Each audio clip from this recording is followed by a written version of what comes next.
श्रीमती शुक्ला। अम्मी जी, आप हमेशा उनसे उनकी खुशी, मर्जी, नापसंद के बारे में तो पूछती होंगी ना? अरे भाई, हम तो हमेशा पूछते थे, पर रवि के पापा ना ये कभी नहीं पूछते। उन्हें ना हमेशा अपनी मर्जी चलाने की आदत थी। और हमारा रवि श्रवण कुमार कभी कोई सवाल नहीं पूछता था। जो उसके पापा बोलते गए करता गया। तो आपको नहीं लगा कि अपनी मर्जी उन पर थोपने से बेहतर है कि उनकी खुशियों के बारे में उन्हीं से जान ले?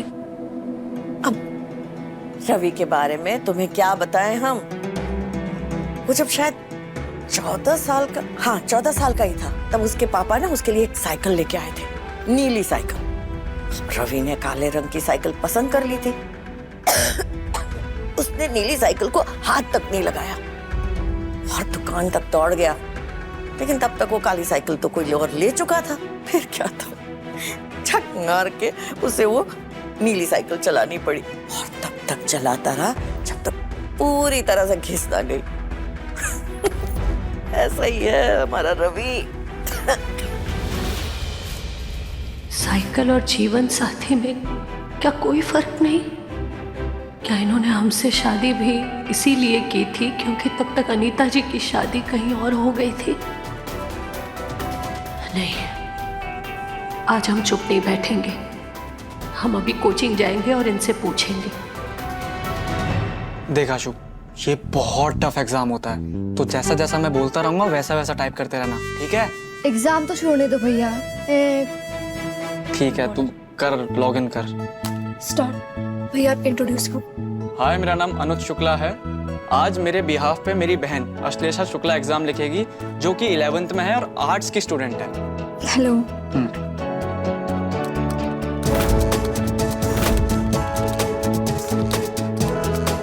भैया फर्स्ट क्वेश्चन। अच्छा ठीक है।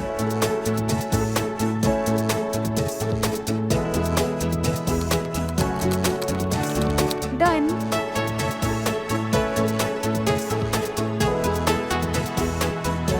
नेक्स्ट क्वेश्चन बताओ। ठीक है, रुक जा। हाँ, तो इसमें तू एक काम कर, 9 into 5 कर पहले।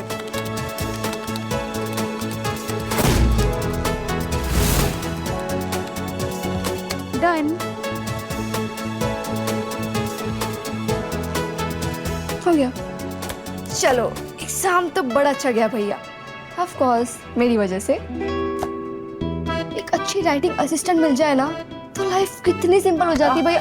सॉरी। सिंपल नहीं, कॉम्प्लिकेटेड और कंफ्यूजिंग भी हो जाती है। क्या मतलब? मतलब ये है कि जो आंसर्स मैं तुझे बोल रहा था, तो वो लिख ही नहीं रही थी। तो अपने मन से ही लिखे जा रही थी, अपने मन से सॉल्व कर रही थी। हाँ, क्योंकि आप सारे गलत मेथड बता रहे थे मुझे और मेरे मेथड सारे सही थे। अगर आपके मेथड से करती ना तो फेल हो जाते आप, कुछ मार्क्स नहीं मिलते आपको। चलो ये सब छोड़ो और चुपचाप थैंक यू बोलकर बात खत्म करो। कुछ कॉम्प्लिकेटेड नहीं है और ना ही कुछ कंफ्यूजिंग है। कुछ भी बोलते हो। एक मिनट रुक।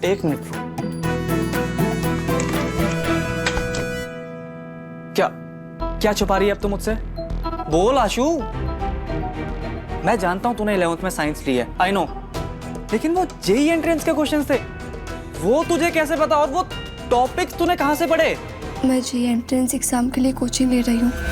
क्या? भैया सॉरी आशु, चिल्लाओ मत। तू वो छोड़, तू क्या मतलब ये कैसे? सो सॉरी भैया। शांत, मैं कुछ नहीं बताऊंगी आपको। धीरे बात करो। ठीक है आशु, मैंने तो तुझे कभी ट्यूटोरियल्स में देखा ही नहीं।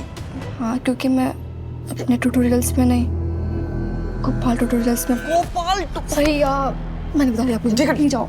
आशु, तुझे पता है ना वो हमारे दुश्मन है और कितनी बड़ी राइवलरी है हमारी और उनकी। हाँ, पर वो हमारे ट्यूटोरियल से 5 किलोमीटर दूर भी है भैया। मैं कितना भी आ जाऊँ कोई नहीं देखता है मुझे, बस इसलिए मुझे वहाँ जाना पड़ता है। आशु, साइंस वाली बात अगर सामने आएगी ना, घर पे बहुत बड़ा बॉम्ब फूटेगा, और वहीं अगर ट्यूटोरियल्स की आई तो बहुत बड़ा एक्सप्लोजन होगा। आशु तो समझ, मैं ये तेरे को लिख के दे सकता हूँ।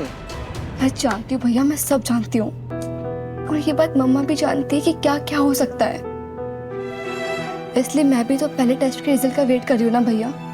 अगर उसमें टॉप कर लूंगी तो सबको मानना ही पड़ेगा कि मैं भी साइंस पढ़ सकती हूँ और जीए का एग्जाम दे सकती हूँ। बस तब तक मुझे छुपाना पड़ेगा ये सब। अब सपोर्ट करोगे ना? हाँ आशु, मैं करूँगा। आई होप कि तब तक ये बात छुपी रहे। डोंट वरी, मुझे मम्मा पर पूरा भरोसा है, मैं सब कुछ मैनेज कर लेंगी।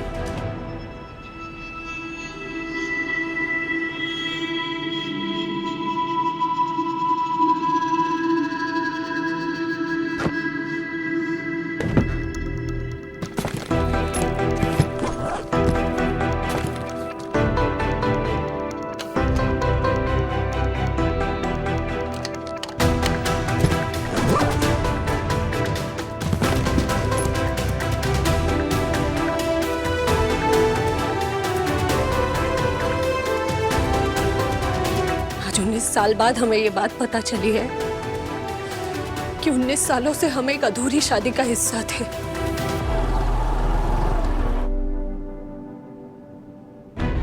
क्या मतलब है यार ये? कभी नीलिमा आंटी, कभी पेस्ट कंट्रोल। इतना अच्छा प्रोग्राम सेट किया था हम लोगों ने पिकअप एंड ड्रॉप का, तुमने सब शेकअप करके रख दिया है और लौटने के टाइम पे तुम चली गई। अरे कम से कम मेरी क्लास खत्म होने का वेट तो कर लिया होता अनीता।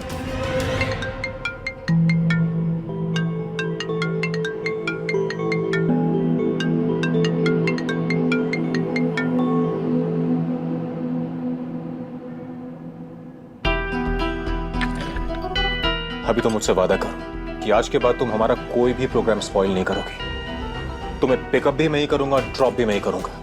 मैं तुमसे वादा नहीं कर सकती रवि। अनीता, मेरा दिमाग अभी कुछ और सोचने लगा। कोई तो वजह जरूर है जो तुम मुझे बार बार इन चीजों के लिए मना। कुंजन ने तुमसे कुछ कहा है क्या? अच्छा, अब ये थॉट भी आने लग गया तुम्हारे दिमाग में? हाँ, कहा होगा तो।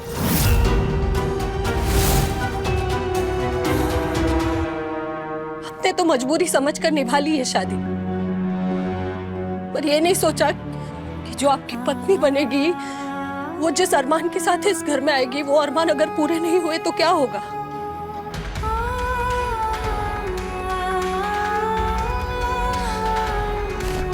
उन्नीस साल तक हमने आपके साथ जिंदगी जी ली,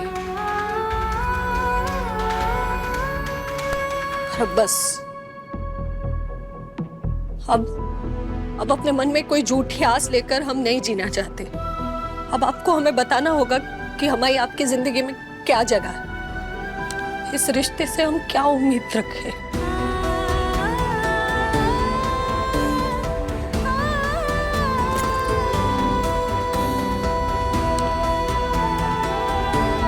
आज आपको हमारे सारे सवालों के जवाब देने ही होंगे।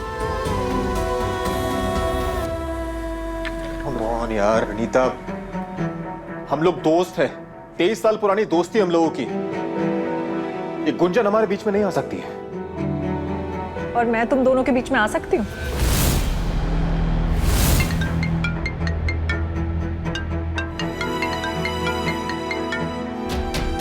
इससे पहले भी तुमने अपने पति का फोन इग्नोर किया है। ये इत्तेफाक नहीं हो सकता। तुम भी अपनी शादी में वैसे ही कैद हो जैसे कि मैं अपनी शादी में। रवि सर, हमारा वो स्टूडेंट है ना सुयश खंडेलवाल, उसके मम्मी पापा रिसेप्शन पर हंगामा कर रहे हैं। श्रीमती शुक्ला रात 10 बजे दंगल टीवी पर।